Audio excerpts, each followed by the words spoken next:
மருத்துவராவது உங்கள் லட்சியமா? தமிழகம் மற்றும் புதுச்சேரியில் கடந்த 8 வருடங்களாக தலைசிறந்த நிறுவனமாக திகழ்ந்து வரும் ஸ்பெக்ட்ரா அகாடமியில் நீட் ரிப்பீட்டர் பேட்ச் 2025-26 ஆண்டிற்கான அட்மிஷன் நடைபெறுகிறது. முதல்வர் மு.க.ஸ்டாலின் தலைமையிலான திமுக ஆட்சி சமூக நீதிக்கு எதிரானது என்று திருவள்ளூரில் நடந்த பாமக பொதுக்குழு கூட்டத்தில் அன்புமணி ராமதாஸ் சாடினார்.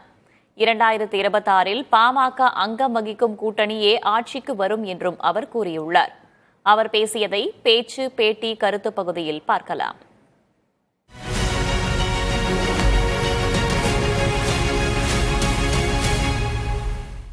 எத்தனையோ கட்சிகள் அமைப்புகள் இருக்கிறது.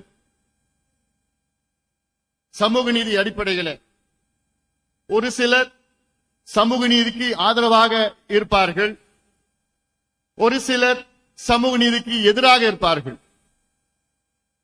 ஆனால் மூன்றாவது வகை ஒன்று இருக்கிறது தமிழ்நாட்டில். எந்த வகை தெரியுமா? இதுதான் திமுகவுடைய வகை. சமூக நீதி, சமத்துவம், சனநாயகம், சாதி ஒழிப்பு என்றெல்லாம் பேசுவார்கள். முற்போக்கிய சிந்தனைகள் எல்லாம் பேசுவார்கள். தந்தை பெரியார் வாரிசு என்று பேசுவார்கள்.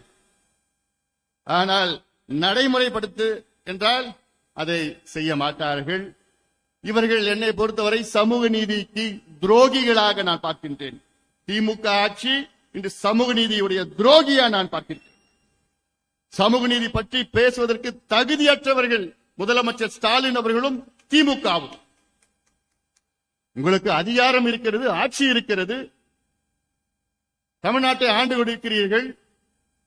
உங்களுக்கு 40 மக்களவை உறுப்பினர்கள் தமிழ்நாடு கொடுத்திருக்கிறது. மாநிலங்களவையில் உங்களுக்கு 12 உறுப்பினர்கள் இருக்கின்றார்கள். இவ்வளோ அதிகாரம், இவ்வளோ ஆட்சியும் வைத்துக் கொண்டு உங்களால் தமிழ்நாட்டிலே ஒரு துரும்பு கூட சமூக நீதிக்காக உங்களுக்கு பங்களிப்பு இல்லை என்றால் எதற்கையா உங்களுக்கு ஆட்சி? எதற்கு உங்களுக்கு அதிகாரம்? எதற்கு இந்த பேச்சு? தந்தை பெரியாருடைய வாரிசு, அண்ணாவுடைய வாரிசு, கலைஞருடைய வாரிசு என்றால் வீண் பேச்சு. என்ன வசனம் பேசிக் கொண்டிருக்கிறீர்கள்? யாரை ஏமாற்றிக் கொண்டிருக்கிறீர்கள்? வருகின்ற ஆட்சி 2026 தமிழ்நாட்டிலே பாட்டாளி மக்களுக்கு அங்கமாக இருக்கின்ற கூட்டணி ஆட்சி தமிழ்நாட்டில் நடக்கும். ஏன்னா பாட்டாளி மக்கள் கட்சி இவங்க ஆட்சிக்கு வர்றதற்கோ அல்லது அவங்க ஆட்சி வர்றதற்கோ நம்ம கட்சியை தொடங்கல. நம்மளும் ஆளணும், நம்மளும் ஆளணும். நம்ம அங்கே இருந்தால்தான், அங்கமாக இருந்தால்தான் நமக்கு சமூக நீதியை நிலைநாட்ட முடியும். நம் கட்சியினுடைய கொள்கை சமூக நீதி. நாம் தமிழ்நாட்டிலே அங்கே கூட்டணி ஆட்சியிலே அங்கமாக இருந்தால் சமூக நீதி சார்ந்த அத்துணை பிரச்சனைகளுக்கு தீர்வு நம்மால் முடியும், நம்மால் வரும். அது இந்த நம்பிக்கை தமிழக மக்களுக்கு செல்ல வேண்டும்.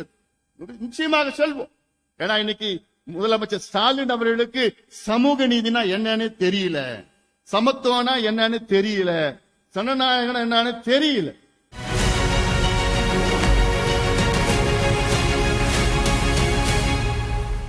மருத்துவராவது உங்கள் லட்சியமா? தமிழகம் மற்றும் புதுச்சேரியில் கடந்த 8 வருடங்களாக தலைசிறந்த நிறுவனமாக திகழ்ந்து வரும் ஸ்பெக்ட்ரா அகாடமியில் நீட் ரிப்பீட்டர் பேட்ச் 2025-26 ஆண்டிற்கான அட்மிஷன் நடைபெறுகிறது.